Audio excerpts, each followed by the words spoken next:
Years ago, I lived alone in a small apartment in the city, working a normal office job. I was living a pretty quiet and uneventful life until that night.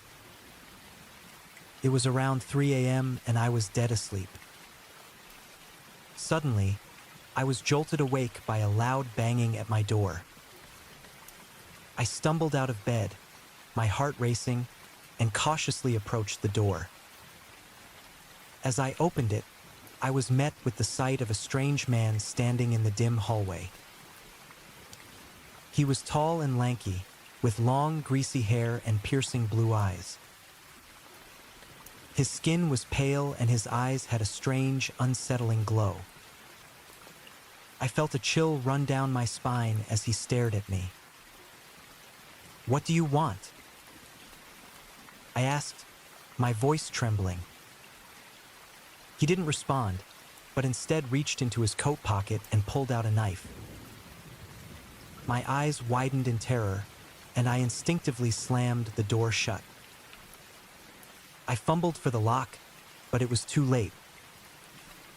The man had already forced his foot into the doorframe, preventing me from locking it. He pushed the door open with all his might, and I stumbled backward, tripping over the coffee table. As I fell, I caught a glimpse of the knife in his hand, glinting menacingly in the faint light. He towered over me, his eyes filled with malice. I knew I had to do something, and fast. I grabbed the first thing I could find, a heavy book lying on the side table, and threw it at his head. It connected with a sickening thud, and the man fell backward, dazed. I scrambled to my feet and ran to the kitchen, grabbing a large knife from the butcher block. As I turned around, the stranger was already back on his feet, his eyes narrowed in anger. He charged at me, swinging the knife wildly. We fought desperately in the cramped kitchen, each of us trying to overpower the other. I managed to block his blows, but I knew I couldn't keep it up for long. He was stronger and more determined than me. Just when I thought I was doomed, I saw something out of the corner of my eye. A baseball bat was leaning against the wall, forgotten. I lunged for it, and as the stranger swung his knife again, I met his blade with the bat. There was a loud crack, and the stranger's knife flew across the room. He roared in frustration and charged at me again, but I met his attack with another swing of the bat. This time, I connected with his head, and he collapsed to the floor, unconscious. I stood there, trembling with fear and adrenaline, the knife still clutched in my hand. I had never felt so close to death before, but I had survived against all odds. I called the police, who arrived and arrested the stranger. The next day, I went to the police station to give my statement. The police told me that the man had a history of mental illness and had escaped from a nearby institution. I was shaken to the core by what had happened, but I was also grateful to be alive. I realized that I had been incredibly lucky to survive that terrifying night. I never saw the stranger again, but I never forgot what he had done. And I always kept the baseball bat by my bed, just in case.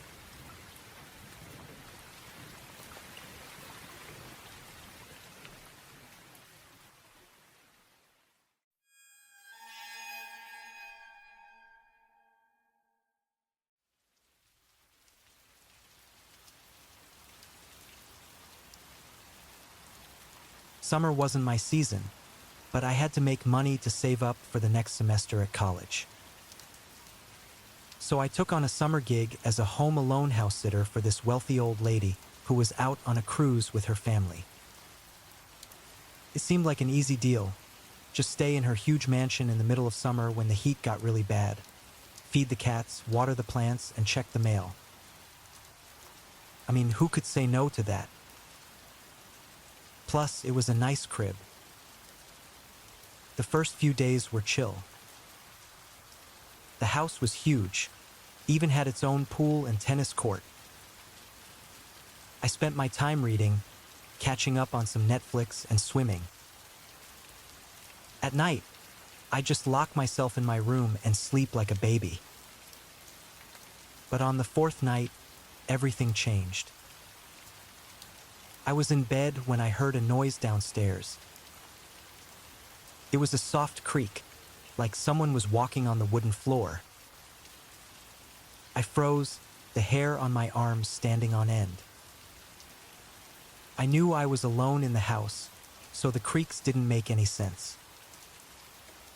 Slowly, I crept out of bed and crept to the top of the stairs, trying to keep every step quiet. From the top of the stairs, I peered into the darkness, my heart pounding. What the heck was that?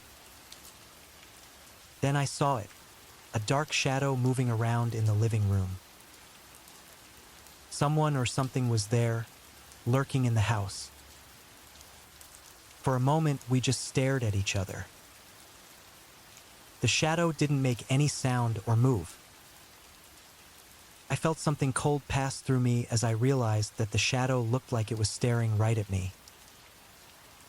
It made me think it knew I was there all along. I couldn't handle the tension anymore. I yelled, "Who's there?" But my voice came out all shaky and nervous. There was no answer. The shadow was still there. I didn't wait to find out what would come next. I turned on my heels and ran back to my room, locking the door behind me and barricading it with a chair. I collapsed on the bed, my body shaking from the mix of terror and relief. I didn't sleep at all that night, too scared to close my eyes. When it finally got light, I gathered my things, clutching my phone tightly in my hand. As I gathered my stuff, I couldn't shake the feeling that someone or something was watching me. I literally ran to the front door and unlocked it. When the door opened, I froze. Standing there was the most disturbing and sinister guy I had ever seen. He was tall and incredibly thin, with a gaunt face and piercing dark eyes that seemed to bore into me. His black hair was long, greasy, and unkempt, making his figure almost ghost-like. I couldn't think. I just blurted out, "Can I help you?" His voice was deep and raspy, like he hadn't spoken in a while. "I'm looking for the old lady," he said. "Is she here?" I knew I couldn't let this creep learn that my old lady wasn't there, so I shook my head and tried to sound strong. "She's not here." "When is she coming back?" he pressed, staring at me with those creepy eyes. For some reason, I caught an odd whiff of something like rotting flesh and unwashed clothes. I swallowed hard. "I don't know," I said. It was tugging at my gut that something bad was going to happen and I couldn't bear to stay any longer. "Well, tell her I was looking for her," he said. And just like that, he was gone. The guy had disappeared. I closed the door, but I couldn't get rid of the terrible feeling I had. Felt like I had just dodged a bullet. The rest of the day was a blur. I packed the little I had brought and called an Uber. I left that mansion as fast as I could and only felt better when I was miles away from there. I never went back, and I didn't tell the old lady about the incident either.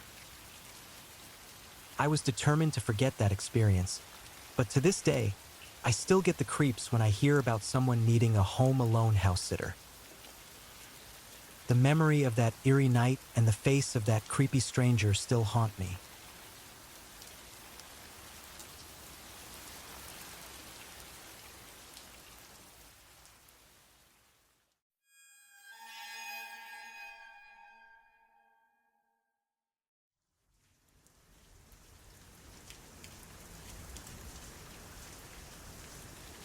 I was in college, living in a small apartment by myself.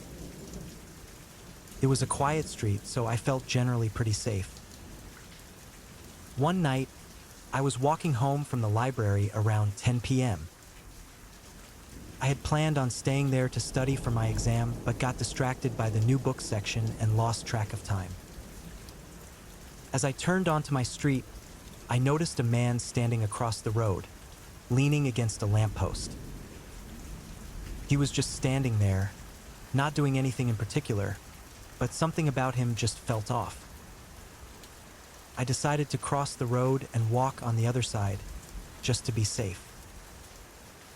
As I passed him, I noticed he was staring right at me. I looked away quickly, but I felt shivers down my spine that had nothing to do with the cold. I quickened my pace, but I could feel him following me. I was almost to my apartment door when I realized he was right behind me. I fumbled for my keys, and when I finally got the door open, I rushed inside and locked it behind me. Then I leaned on the door to make sure he wasn't trying to come in. I didn't hear any sounds outside the door, so I carefully opened it and looked out. The street was empty. I went to bed, but I couldn't shake the feeling that something was wrong. I kept hearing noises outside my door, and I felt like I was being watched. I finally fell asleep, but I woke up in the middle of the night and felt like someone was in my room. I turned on the lights and searched everywhere, but I couldn't find anyone. I started to feel like I was going crazy. The next day, I decided to stay in my apartment all day just to make sure I was safe. I kept the curtains closed and the lights on. Around noon, I heard a knock at the door. I hesitated for a moment before opening it. It was a policeman. "Hi, I'm sorry to bother you," he said, "but I'm looking for a man who was seen lurking around this area last night. Did you see anyone suspicious?" I nodded slowly. "Yes," I said. He was standing across the street, leaning against a lamppost. He followed me home, and I thought he was going to break in. The policeman nodded. "We've had a few reports of prowlers lately. Thanks for letting me know." He turned and walked away. I watched him go, then closed the door and locked it again. And I'm still filled with the same dread I felt that night I saw the sinister stranger outside my house.